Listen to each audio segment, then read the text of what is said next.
Қазір Семейдегі милиция саны 2,5 мыңға жетті. Орал облысында да 2000-нан артық қазақ әскері жиылды. Самар комитетінен 2000 мылтық, 38 пулемет, 2 зеңбірек, 2 автомобиль алынды. Һәм Оралда әскери школа ашылып, қазақ офицерлері даярланып, қазақ жігіттерін үйретуге шықты.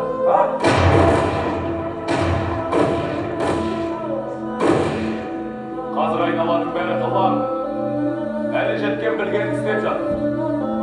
Мұндай қым-қуыт заманда закон жоқ, жол жоқ, қорғалайтын пана жоқ. Әркім өз-өзін қорғайды.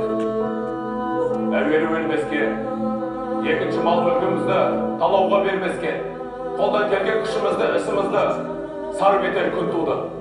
Азаматтар, күш қайратты, ұлт үшін аямай жұмсайтын орын осы.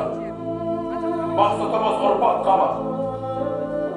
Ұранымыз Алаш!